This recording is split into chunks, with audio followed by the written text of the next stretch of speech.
નમસ્કાર વિદ્યાર્થી મિત્રો, બુકબર્ડમાં આપ સૌનું હાર્દિક સ્વાગત કરું છું. આજે આપણે જોઈએ 6 જાન્યુઆરી 2020 રોજના અતિ મહત્વના પ્રશ્નો તેમાં ચર્ચા કરીએ તે પહેલા જોઈએ ગઈકાલે જે ક્વેશ્ચન પૂછ્યા હતા તેના રાઈટ આન્સર કયા છે તે આપણે જોઈએ. ગુજરાત વિદ્યાપીઠને ગયા વર્ષે ડીમ્ડ યુનિવર્સિટીનો દરજ્જો મળ્યો હતો. ગુજરાત યુનિવર્સિટી જેને 1963માં ડીમ્ડ યુનિવર્સિટી તરીકેનો દરજ્જો મળ્યો હતો. આ વિદ્યાપીઠ કોના દ્વારા સ્થાપિત છે? ગાંધીજી દ્વારા. ભારત કયા દેશને 4 સ્વાતિ રડાર આપશે? ભારત એ અર્મેનિયાને 4 સ્વાતિ રડાર આપશે. આંબરડી લાયન સફારી પાર્ક ક્યાં આવેલું છે? તો આવેલું છે અમરેલી ખાતે. રાંધવાથી કયું વિટામિન નાશ પામે છે? ખોરાકને રાંધવાથી વિટામિન સી નાશ પામે છે. તો આ હતા આપણા રાઈટ આન્સર. હવે જોઈએ આજના રોજના આપણા કરંટ અફેર્સ. તાજેતરમાં ભારત અને બીજા કયા દેશે પોતાની દ્વિપક્ષીય સમજૂતી હેઠળ પરમાણુ ગોઠવણ અને સવલતોની યાદીની આપ-લે કરી? એટલે કે ભારત અને બીજા કયા દેશ છે કે જેણે દ્વિપક્ષીય સમજૂતી પહેલેથી કરી રાખી છે, તેમાં પરમાણુ, ખાસ કરીને પરમાણુ હેઠળના આ પ્રકારની આદાન પ્રદાન કરી છે, માહિતીની આપ-લે કરી છે. તો ભારત અને પાકિસ્તાને. ભારત અને પાકિસ્તાને 30 વર્ષ જૂની દ્વિપક્ષીય સમજૂતી હેઠળ પરમાણુ ગોઠવણ અને સવલતોની આદાન પ્રદાન કરી છે, એટલે કે યાદી છે એની આપ-લે કરી છે. 30 વર્ષ જૂની આ એક સમજૂતી કરવામાં આવી છે. આ સમજૂતી ક્યારે કરવામાં આવી હતી? આ સમજૂતી કરવામાં આવી હતી 1988 ડિસેમ્બર 1988માં આ સમજૂતી કરાર પર હસ્તાક્ષર કરવામાં આવ્યા હતા. અને તેનો અમલ ક્યારથી થયો હતો? સમજૂતી કરવામાં આવી હતી 1988માં ડિસેમ્બર, એ પણ 31 ડિસેમ્બર, એટલે કે લાસ્ટ ડે 31 ડિસેમ્બર 1988માં આ સમજૂતી પર હસ્તાક્ષર કરવામાં આવ્યા હતા. અને એનો અમલ ક્યારથી થયો? અમલ થયો 1991 થી અમલ થયો, એટલે કે 1991 થી એમનો અમલ થયો છે.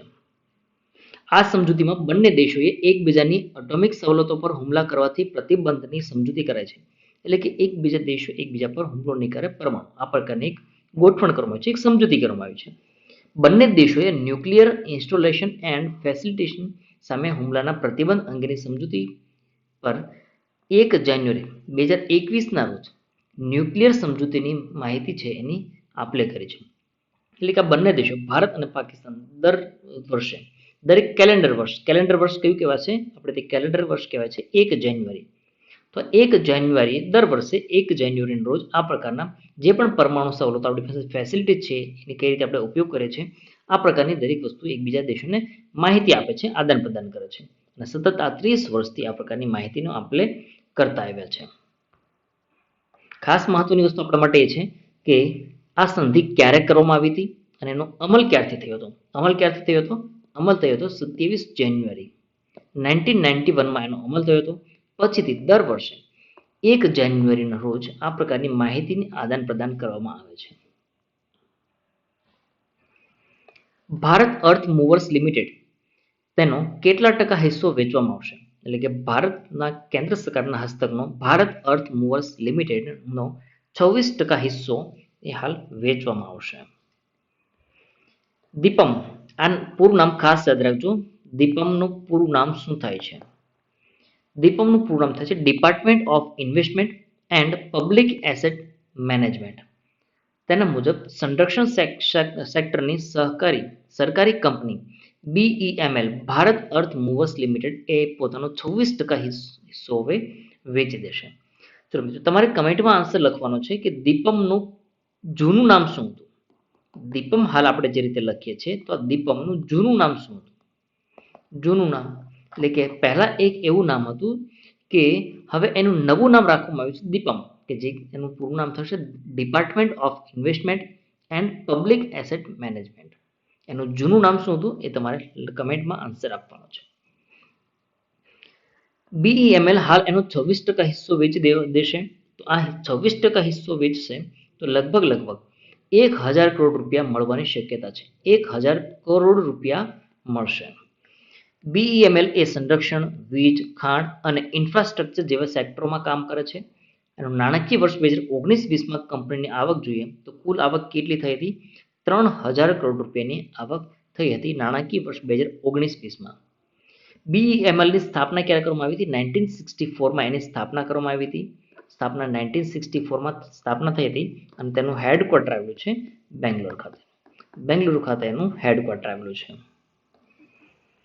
રાષ્ટ્રીય કેમિકલ એન્ડ ફર્ટિલાઇઝર્સ લિમિટેડ એમાં પણ 10% હિસ્સો વેચવામાં આવશે. આ બધું મેનેજમેન્ટ કોણ કરે છે? વેચવા માટેનું ડિસઇન્વેસ્ટમેન્ટ. તમે અહીંયાથી જોઈ શકો Deepam, department of investment and public asset management. એટલે કે આ ઇન્વેસ્ટમેન્ટ, ડિસઇન્વેસ્ટમેન્ટ, જે પબ્લિક એસેટ છે એને મેનેજમેન્ટ કરવા માટે એક સંસ્થા છે દીપમ. તો દીપમ એ વેચશે કોણ? દીપમ દ્વારા એને આ 10% હિસ્સો વેચવામાં આવશે. 10% હિસ્સો વેચશે તો એનાથી કેટલી રકમ મળશે? એને 10% હિસ્સો વેચી દેશે તો એના બજાર મૂલ્ય પ્રમાણે જોઈએ તો લગભગ 300 કરોડ રૂપિયા મળશે. 300 કરોડ રૂપિયા મળશે. એટલે કે બંનેનું વેચાણ કરવામાં આવશે તો સરકારને લગભગ 1300 કરોડ રૂપિયા મળશે. આ કંપની એટલે કે Rashtriya chemicals and fertilizer limited એ યુરિયા, એમોનિયા જેવા ખાતરનું ઉત્પાદન કરે છે. તેની સ્થાપના 1978 માં કરવામાં આવી હતી અને તેનું હેડક્વાર્ટર મુંબઈ ખાતે આવેલું છે. જહાજ બનાવતી કઈ કંપનીએ લેન્ડિંગ ક્રાફ્ટ યુટિલિટી MK4 ક્લાસના જહાજ INCLU L58 ની સોંપણી ભારતીય નૌસેનાને કરી? એટલે કે આ પ્રકારનું એક જહાજ એ બનાવ્યું છે અને એ ભારતીય નૌસેનાને સોંપણી કરી છે. તો એ કોણે બનાવ્યું છે? કઈ કંપનીએ બનાવ્યું છે? તો આપણો આન્સર છે garden reach ship builders and engineers, જેને આપણે શોર્ટમાં GRSE તરીકે ઓળખીએ છીએ. કોલકાતા સ્થિત garden reach ship builders and engineers એમને લેન્ડિંગ ક્રાફ્ટ યુટિલિટી MK4 ક્લાસના જહાજ INCLU L58 આ ભારતીય નૌસેનાને સોંપણી કરી છે. હવે એ ક્યાં રાખવામાં આવશે? પ્રાયોરિટી બેઝ પર રાખવામાં આવશે અંદમાન નિકોબાર ટાપુ પર. આ અંદમાન નિકોબાર ટાપુ એ આપણું એક વ્યૂહાત્મક સ્થળ છે અને આ શિપને ત્યાં તૈનાત કરવામાં આવશે જેથી કરીને દક્ષિણ ચીની સમુદ્ર છે એના તરફ જતા વિવિધ માર્ગો છે એના પર સારામાં સારી રીતે વોચ રાખી શકશે. INCLU L58 ભારતીય નૌકાદળ માટે GRSE દ્વારા ઉત્પાદિત કરેલ 8 LCU ની આ શ્રેણીનું અંતિમ અને આ 8મું શિપ છે, જેમાં 90% ભાગ છે એ ભારતમાં બનાવવામાં આવ્યો છે. 90% ભાગ ભારતમાં બનાવવામાં આવ્યો છે. એની સ્પીડ કેટલી છે? સ્પીડ છે 15 નોટિકલ માઇલ. 15 નોટિકલ માઇલ એની સ્પીડ છે. જો કે આ છીછરું પાણી હોય એટલે કે દરિયાનો જે કાંઠો હોય, કિનારો, તો આવા કાંઠે કિનારા પર પાણી એકદમ ઓછું હોય તો એવા કિનારો પર પણ તેને રાખી શકાશે. આ જહાજ 216 જવાનોને સમાવી શકે છે અને આર્ટિલરી ફાયર સપોર્ટ આપવા માટે પણ એને 2 સ્વદેશી CRN-91 ગન પણ એમાં ઉમેરવામાં આવ્યું છે. એટલે કે સારામાં સારી રીતે આપણે એને યુઝ કરી શકાશે. GRSE ના અધ્યક્ષ અને મેનેજિંગ ડિરેક્ટર કોણ છે? રિયર એડમિરલ VK સક્સેના છે અને હેડક્વાર્ટરનું ક્યાં આવેલું છે? કોલકાતા, પશ્ચિમ બંગાળ ખાતે આવેલું છે. તાજેતરમાં નવી દિલ્હી ખાતે કોણે national police K9 journal launch કર્યું? National police K9 journal launch કર્યું છે. કોણે લોન્ચ કર્યું છે? તો આ જર્નલ એ લોન્ચ કર્યું છે અમિત શાહ, જે આપણા કેન્દ્રીય ગૃહમંત્રી છે.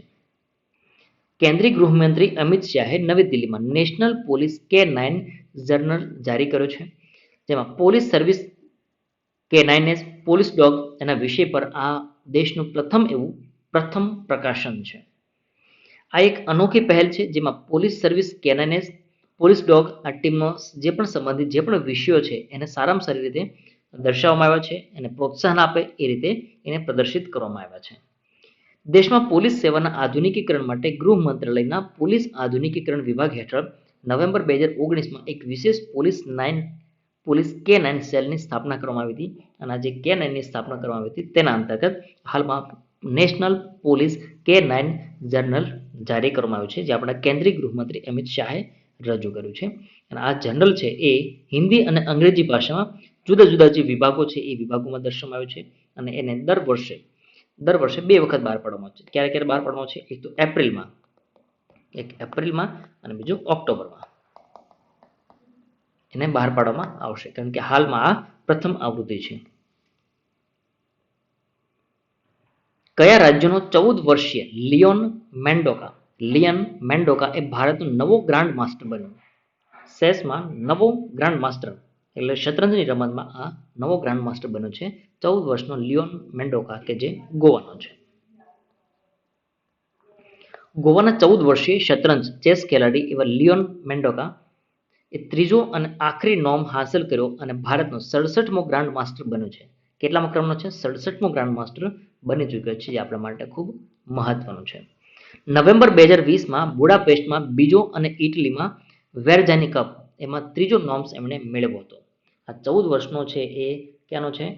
ગોવાનો છે અને એમણે હાંસલ કર્યું છે. અને જ્યારે ઇટલીમાં આ રમત યોજાઈ હતી ત્યારે ઇટલીમાં આ જે ટુર્નામેન્ટ હતી તેમાં યુક્રેનના વિતાલી બર્નાડસ્કી એમને એ પ્રથમ ક્રમે રહ્યો અને ત્યાર પછી આ આપણો જે મેન્ડોકા એ બીજા ક્રમ પર રહ્યો છે. મેન્ડોકાએ માર્ચ 2020 થી લઈ અને ડિસેમ્બર 2020 સુધી એટલે કે માર્ચથી લઈને ડિસેમ્બર 2020 સુધી 16 ટુર્નામેન્ટ રમી છે. કેટલી ટુર્નામેન્ટ રમી ચૂક્યા છે? 16 ટુર્નામેન્ટ રમી ચૂક્યા છે. ઇન્ટરનેશનલ ચેસ ફેડરેશન એનું મુખ્ય મથક ક્યાં છે? સ્વિટ્ઝરલેન્ડ લોસન ખાતે. અને એની સ્થાપના ક્યારે કરવામાં આવી હતી? સ્થાપના કરવામાં આવી હતી 20 જુલાઈ 1924માં એની સ્થાપના કરવામાં આવી હતી અને તેનું હેડક્વાર્ટર સ્વિટ્ઝરલેન્ડ ખાતે આવેલું છે. તાજેતરમાં દેશભરમાં બર્ડ ફ્લૂથી અનેક પક્ષીઓના મૃત્યુ થયા. તેમાં બર્ડ ફ્લૂ એવિએશન ઇન્ફ્લુએન્ઝા કયા નામથી ઓળખાય છે? ઇન શોર્ટ આપણે એવું પૂછવામાં આવ્યું છે કે બર્ડ ફ્લૂ એવિએશન ઇન્ફ્લુએન્ઝા એનું કયા નામથી ઓળખવામાં આવે છે? તો એનું નામ છે H5N1 નામથી ઓળખાય છે. ભારતમાં bird flu aviation influenza H5N1 ના કારણે થયો છે, જેમાં રાજસ્થાન, મધ્યપ્રદેશ, ઝારખંડ અને હિમાચલ પ્રદેશમાં આ વાયરસને લઈને એલર્ટ પણ જાહેર કરી દેવામાં આવ્યું છે. આ વાયરસ એ પક્ષીઓ સાથે મનુષ્યમાં પણ ફેલાઈ રહ્યો છે અને હાલ દેશભરમાં બર્ડ ફ્લૂથી લગભગ 1800 જેટલા પક્ષીઓના મૃત્યુ થયા અને હિમાચલ પ્રદેશમાં જે પ્રવાસી પક્ષીઓ છે એ પ્રવાસી પક્ષીઓના 1400 થી 1500 પ્રવાસી પક્ષીઓના પણ મૃત્યુ થયા છે. જોકે લેબોરેટરીમાં આ તારણ એવું નીકળ્યું છે કે રાજસ્થાન અને મધ્યપ્રદેશ, કેરળમાં પણ અનેક પક્ષીઓના મૃત્યુ થયા છે અને એ બર્ડ ફ્લૂથી એના મૃત્યુ થયા છે. બર્ડ ફ્લૂ ઘણા પ્રકારના હોય છે, પરંતુ H5N1 એ પહેલો એવિયન ઇન્ફ્લુએન્ઝા છે વાયરસ છે જે મનુષ્યોને સંક્રમિત કરે છે. અને પહેલો કેસ ક્યારે આવ્યો હતો? 1997માં હોંગકોંગમાં આ પ્રથમ કેસ જોવા મળ્યો હતો. જોકે તે સમયે બર્ડ ફ્લૂના પ્રકોપ હતો એના પોલ્ટ્રી ફાર્મ જે હોય છે એમાં સંક્રમિત મરઘીઓ સાથે જોડી દેવામાં આવે, એટલે કે ખાસ કરીને ક્યાં થાય છે? મરઘી ફાર્મ, જે પાલતુ મરઘીઓ છે એમાં ખાસ આ રોગ જોવા મળે છે. જોકે દરેક પક્ષીઓમાં હોય છે, પરંતુ ખાસ કરીને પાલતુ મરઘી છે એમાં વધારે જોવા મળે છે. આ બીમારી સંક્રમિત પક્ષીના મળ, નાકના સ્ત્રાવ, મોં કે લાળ કે આંખોમાંથી નીકળતા પાણીના સંપર્કમાં આવવાથી થાય છે અને ઘણો બધો સમય સુધી આ જીવિત રહે છે. જો આ કેટલો સમય સુધી જીવિત રહે છે? 10 દિવસ સુધી. 10 દિવસ સુધી જીવિત રહે છે. આ રોગનો ફેલાવાનો સૌથી વધારે ખતરો કોને છે? તો મરઘી પાલન સાથે જે જોડાયેલા છે, પોલ્ટ્રી ફાર્મ સાથે જોડાયેલા છે, એમને સૌથી વધારે આ ભય રહેલો છે. એની લક્ષણો કયા કયા છે? તો એના કફ, ડાયરિયા, તાવ, શ્વાસ સાથેની ઘણી બધી મુશ્કેલીઓ, માથાનો દુખાવો, માંસપેશીઓમાં દુખાવો, ગળામાં ખારશ પણ થઈ જતી હોય, નાકમાંથી પાણી વહેતું હોય છે. આ પ્રકારની અલગ અલગ પ્રકારની એના લક્ષણો છે અને એના સારવાર માટે એન્ટીવાયરલ દવાઓ હાલ એનો ઉપયોગ કરવામાં આવે છે. બ્લુમબર્ગ બિલિયનર ઇન્ડેક્સ 2021માં મુકેશ અંબાણી કેટલામાં ક્રમે રહ્યા? મુકેશ અંબાણી એ 12મા ક્રમે રહ્યા છે. રિલાયન્સ ઇન્ડસ્ટ્રીઝ લિમિટેડના ચેરમેન અને મેનેજિંગ ડિરેક્ટર મુકેશ અંબાણી એ બ્લુમબર્ગ બિલિયનર્સ ઇન્ડેક્સ 2021માં 12મા ક્રમે રહ્યા. એની કુલ સંપત્તિ કેટલી થઈ? તો કુલ સંપત્તિ $90 અબજ હતી. $90 અબજ એટલે કે લગભગ જોઈએ તો 6.62 લાખ કરોડ રૂપિયા હતી, પરંતુ એ ઘટી છે. 2020માં એની ઘટી હતી. 2020ના શરૂઆતમાં કેટલી થઈ? $76.7 અબજ, એટલે કે ઘણો બધો ઓછો એનો આ પ્રકારની રકમ એની ઘણી બધી ઓછી થઈ હતી. ટોચના 3 ધનિક વ્યક્તિઓની વાત કરીએ તો કોણ છે? જેફ બેઝોસ જે $190 અબજ ધરાવે છે, ઇલોન મસ્ક $170 અબજ ધરાવે છે, બિલ ગેટ્સ $132 અબજ ધરાવે છે. અને એશિયામાં વાત કરીએ તો એશિયામાં હમણાં તમે કદાચ ન્યૂઝમાં કે કોઈ પણ રીતે વોટ એવર રીતે જોયું હશે ચીનમાં પાણીની બોટલનો વ્યવસાય કરનાર જોંગ શાનશાન એ મુકેશ અંબાણી કરતા પણ આગળ નીકળી ગયો અને એશિયાના સૌથી અમીર વ્યક્તિ બની ગયો. એની પાસે કેટલી અમાઉન્ટ રકમ છે, કેટલી એની પાસે પોતાની સંપત્તિ છે, એને નેટ વર્થમાં $70.9 બિલિયન વધારો થયો. આટલોનો વધારો થયો અને કુલ કેટલી રકમ થઈ? $77.8 બિલિયન થઈ છે. એટલે કે હમણાં જે ખૂબ અમીર બન્યો છે. એશિયાના ટોપ 5 અમીરોમાં પ્રથમ ક્રમે છે જોંગ શાનશાન, જે ચીનનો છે. બીજા નંબરે આપણા મુકાભાઈ છે, મુકેશભાઈ છે, મુકેશ અંબાણી. ત્રીજા નંબરે કોલિન હુઆંગ છે અને એની સંપત્તિ કેટલી છે? $63.1 બિલિયન છે. અને ત્યાર પછી $56 બિલિયન સાથે ટેન્સેન્ટના ફાઉન્ડર અને ચેરમેન એવા પોનીમાં એ ચોથા ક્રમે છે અને અલીબાબાના ચેરમેન અને ફાઉન્ડર જેકમાં એ 5મા સ્થાને છે અને તેની કુલ સંપત્તિ કેટલી છે? 51.2 છે. હાલમાં જેકમા ભાઈ ક્યાંક ગાયબ થઈ ગયા છે. હાલમાં ચીનની સરકારે એમની સાથે કંઈ વાટાઘાટો કરી, કંઈ એમને એમના પર કડકાઈથી વલણ અપનાવ્યું, તો જેકમા ભાઈ હાલમાં કંઈક ગાયબ થઈ ચૂક્યા છે. કઈ ભારતીય ઓટો કંપની વિશ્વની સૌથી મૂલ્યવાન ટુ વ્હીલર કંપની બની? વિશ્વની સૌથી મૂલ્યવાન ટુ વ્હીલર કંપની કઈ બની છે? તે ભારતીય ઓટો કંપની છે, બજાજ ઓટો. ભારતીય મલ્ટીનેશનલ ટુ વ્હીલર અને three wheeler manufacturing company Bajaj auto એ વિશ્વની સૌથી કિંમતી ટુ વ્હીલર કંપની બની છે.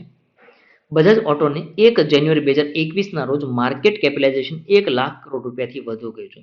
2021ના શરૂઆતમાં જોઈએ તો જ્યારે એ NSE પર લિસ્ટેડ છે, નેશનલ સ્ટોક એક્સચેન્જ, તો એના પર જોઈએ તો એનો જે શેરનો ભાવ હતો એ લગભગ ₹3480 જેટલો ભાવ થયો હતો.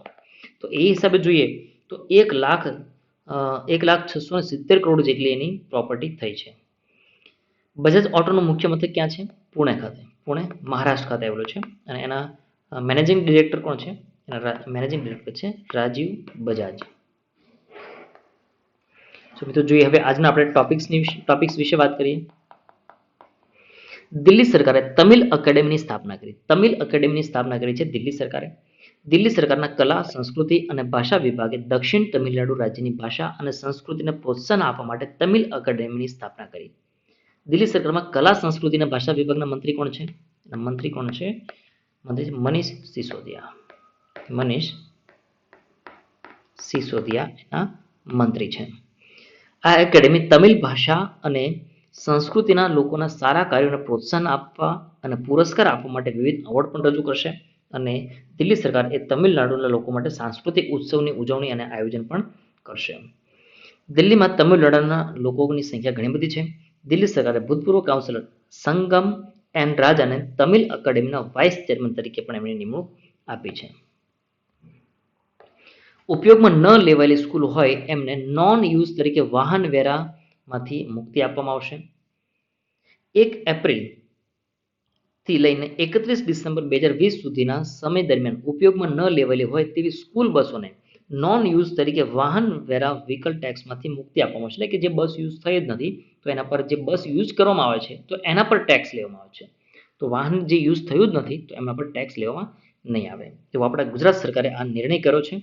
ગુજરાત સરકારના નિર્ણય અનુસાર રાજ્યમાં શૈક્ષણિક સંસ્થાઓ જે પણ સ્કૂલો છે અને સ્કૂલના નામે થયેલી બસો હોય એવી અને જે સ્કૂલના કાર્ય માટે જ યુઝ થતી હોય તેવી બસો, અને એ પણ જોવામાં આવશે કે ચલો આ શૈક્ષણિક સંસ્થાઓની જે બસ છે એ બસ હાલ બીજા કોઈ ટ્રાવેલિંગમાં તો નથી ને, તો માત્ર ને માત્ર શૈક્ષણિક સંસ્થાઓ માટે રજીસ્ટર્ડ થયેલી હોય અને એ પણ 1 એપ્રિલ 2017 પહેલા જે રજીસ્ટર્ડ થયેલી હોય એવી બસ કે જે 1 એપ્રિલ 2020 થી 31 ડિસેમ્બર 2020 સુધી એનો કોઈ પણ પ્રકારનો ઉપયોગ થયો ન હોય તો એવાને વ્હીકલ ટેક્સ માફ કરવામાં આવશે. વાહન વેરો જે લેવામાં આવશે એને માફ કરવામાં આવશે.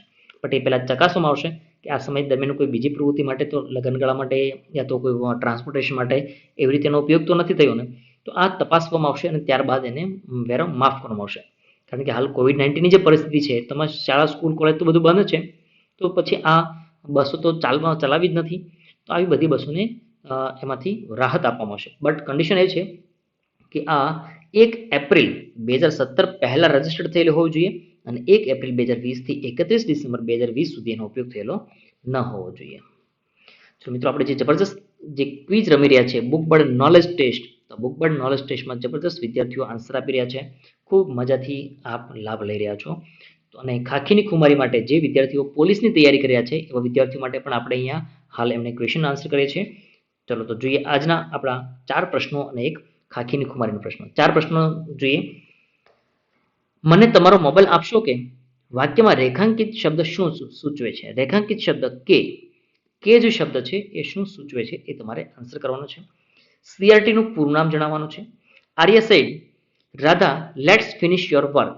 એમાં રિમૂવ લેટ્સ રિમૂવ કરવાનો છે. Arya said Radha let's finish your work. આંખોના અધ્યયન છે તેની શાખાને શું કહેવામાં આવે છે? આંખોના અધ્યયનની શાખાને શું કહેવામાં આવે છે? આ 4 પ્રશ્નોના રાઈટ આન્સર તમારે આપવાના છે. અને જે ખાખીની ખુમારી માટે જે છે વિદ્યાર્થીઓ એમના માટે ઇન્ડિયન એવિડન્સ એક્ટની કઈ કલમમાં સાંભળેલ પુરાવા વિશે કહેવામાં આવે છે? એટલે કે સાંભળેલો પુરાવો તે ઇન્ડિયન એવિડન્સ એક્ટ ભારતીય પુરાવાના કાયદામાં કઈ કલમમાં જણાવવામાં આવ્યું છે? અને હવે જોઈએ ગઈકાલે જે આપણે ક્વેશ્ચન પૂછ્યો હતો એ ક્વેશ્ચન તેને ડિસ્કસ કરીએ. આઈપીસીની કઈ કલમમાં બખેડોની વ્યાખ્યા આપવામાં આવી છે? બખેડોની વ્યાખ્યા કઈ કલમમાં આપવામાં આવી છે? ઇન્ડિયન પિનલ કોડની કલમ સેક્શન આઈપીસી 1860 ની સેક્શન 159 એમાં બખેડોની વ્યાખ્યા આપવામાં આવી છે. બખેડોની વ્યાખ્યા જોઈએ તો બખેડો એટલે શું? તો બખેડો ક્યાં થઈ શકે? તમે અહીંયા જોઈ શકો છો કે એક જાહેર સ્થળ છે અને જાહેર સ્થળ પર જ થઈ શકે. બખેડો હંમેશા જાહેર સ્થળે જ થઈ શકે. ચલો તમને એક એક્ઝામ્પલ આપું. પતિ પત્ની એ શાક બરાબર નથી બન્યું એ બાબતે ઘરમાં ઝઘડો થયો. તો આ ઝઘડો કહેવાશે. બખેડામાં ઓછામાં ઓછા કેટલા વ્યક્તિ હોય? ઓછામાં ઓછા 2. એકલા તો કોની સાથે બખેડો કરશો? સપોઝ કે એકલા વ્યક્તિ હોય, પત્ની એકલા જ હોય ઘરમાં, ગમે તેવું શાક બન્યું હોય, ગમે તે વોટ એવર મેટર, પણ કોની સાથે બખાડો કરશો? કોઈની સાથે નહીં થઈ શકે ને, કારણ કે કોઈ વ્યક્તિ તો હોવું જોઈએ, કોઈ પણ વ્યક્તિ હોવું જોઈએ. તો 2 વ્યક્તિ, ઓછામાં ઓછા 2 વ્યક્તિ હશે. અને જાહેર સ્થળે જ થઈ શકે. પતિ પત્ની વચ્ચે થયેલો કંકાસ, ઘરનો કંકાસ એ તો વોટ એવર ઘરમાં થયો છે ને, જાહેર સ્થળ નથી. જાહેર સુલેહ શાંતિનો ભંગ થતો હોય તો જ જાહેર સુલેહ શાંતિ વિરુદ્ધનો ગુનો છે. અગર જો જાહેર સુલેહ શાંતિનો ભંગ થયો હોય તો ને માત્ર તો જ એને બખેડો કહેવાય. ક્લિયર? હવે સોસાયટીમાં જે ઝઘડો થયો હોય, પતિ પત્ની ઝઘડો કરતા પછી સોસાયટીમાં આવી જાય તો એ જાહેર સ્થળ કહેવાશે, તો બખેડો થશે, કારણ કે બીજાને પણ જાહેર સુલેહ શાંતિનો ભંગ થશે. એક્ઝામ્પલ તરીકે બીજું એક્ઝામ્પલ આપો. તમે તારક મહેતા કા ઉલ્ટા ચશ્મા મેં એક સીન જોયો હશે. પોપટલાલ સવારમાં નાહવા માટે જાય છે અને એ નાહવામાં એને જે નળ છે ટેપ એમાં કોઈ કચરો ફસાઈ જાય છે, તો પાણી નથી આવતું. તો પોપટલાલ અડધું નાયા હોય છે અને બહાર આવે છે, બાલ્કનીમાંથી જોરથી બૂમ પાડે છે, ભીડે ભીડે ભીડે બહાર આવો, મેં સોસાયટી કા મેન્ટેનન્સ નહીં દેતા ક્યાં?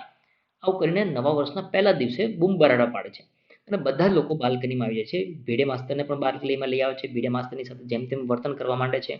પોપટલાલ આ પ્રકારનું વર્તન કરે છે. અય્યરભાઈ આવે છે, બબીતા આવે તો પછી જેઠાલાલ તો આવશે ને આવશે. જેઠાલાલ તો રૂમમાં બેઠા હોય તો પણ ખબર પડી જાય કે બબીતાજી બાલ્કનીમાં આવી ગયા છે. તો ગુડ મોર્નિંગ બબીતાજી કરવા માટે બાલ્કનીમાં આવી જાય છે અને બધા લોકોને ડિસ્ટર્બ થાય છે. બબીતાજી કહે છે કે શું યાર, નવા વર્ષની શરૂઆતમાં આવું થાય છે, અને જેઠાલાલને હર્ટ થઈ જાય છે, દુઃખી થઈ જાય છે. તો અહીંયા શું થાય છે કે આખી સોસાયટીના લોકો, જેટલા પણ લોકો છે, બધાને તકલીફ થાય છે. તો આ શું થયું? બખેડો થયો. ક્લિયર થયું? આ બખેડો કહેવામાં છે. તો બખેડો છે એ જાહેર સુલેહ શાંતિ વિરુદ્ધનો ગુનો છે અને એની સજા કેટલી થાય છે? સજા થાય છે સેક્શન 160માં, 160માં એની સજા આપવામાં આવી છે 1 મહિના સુધીની કેદ, 1 માસની કેદ, અને દંડ કેટલો લેવામાં આવશે? અથવા તો 100 રૂપિયાનો દંડ, અથવા તો બંને પણ લેવામાં આવશે. યા તો 1 માસની કેદ ફટકારવામાં આવશે, યા તો 100 રૂપિયા સુધી દંડ ફટકારવામાં આવશે, યા તો બંને કરવામાં આવશે કે 1 માસની કેદ પણ કરવામાં આવશે અને 100 રૂપિયા દંડ પણ લેવામાં આવશે. ખાસ યાદ રાખજો કે આ 2 અથવા 2 થી વધારે વ્યક્તિ હોવા જોઈએ, જાહેર સ્થળે હોવો જોઈએ અને જાહેર સુલેહ શાંતિનો ભંગ થયો હોય તો જ અહીંયા આ ગુનો લાગુ પડી શકે છે. એક વ્યક્તિ હોય તો બખેડો ન થઈ શકે. ક્લિયર થયું? આ પ્રમાણે જોવા જઈએ તો શાંતિ વિરુદ્ધના ગુનાઓ છે, અપરાધ છે. હવે જો આ એનું મોટું સ્વરૂપ જ્યારે થઈ જાય, આ 2 વ્યક્તિ અહીંયા સામે ફાઇટ કરે છે, પરંતુ એમાં વધી જાય છે, 1 વ્યક્તિ, 3 પણ વ્યક્તિ આવી જાય છે, 4 પણ વ્યક્તિ આવી છે, તો 5 વ્યક્તિ પણ આવી શકે. પરંતુ આ તો 5 અથવા 5 થી વધુ 7 વ્યક્તિ થઈ જશે તો શું આ ગેરકાયદેસર મંડળી બનશે? ના, ગેરકાયદેસર મંડળી નહીં બને. અને બીજી વસ્તુ કે ગેરકાયદેસર મંડળી છે તો એમાં સપોઝ કે 10 વ્યક્તિઓ છે, તો 10 વ્યક્તિઓમાંથી 8 વ્યક્તિ ફાઇટ કરે છે અને 2 વ્યક્તિ ખાલી ઊભા જ છે. તો પણ આ બંને વ્યક્તિ એ ગેરકાયદેસર મંડળીમાં સામેલ થયા છે તો દસે દસે ગુનો કરી ચૂક્યો હશે. અને બખેડોમાં જેટલા લોકો સામે સપોઝ આ એક ભાઈ ખાલી માત્ર ને માત્ર જુએ છે તો એ ગુનામાં લાગુ નથી. આ બંને ભાઈઓ છે એ જુએ છે, ફાઇટ મજા લે છે, તો 3 વ્યક્તિઓ અથવા 4 વ્યક્તિઓ જે ફાઇટ કરે છે એ જ લોકો એના ગુનેગાર ગણવામાં આવશે. બખેડો એ હળવા પ્રકારનો ગુનો છે, જ્યારે ગેરકાયદેસર મંડળી એ ગંભીર પ્રકારનો ગુનો છે. તો મિત્રો આ હતા આપણા 6 જાન્યુઆરી 2020 ના રોજના અતિ મહત્વના પ્રશ્નો. તેના વિશે આપણે ચર્ચા કરી. મળી નેક્સ્ટ વિડીયોમાં. Thank you for watching Googles current affair.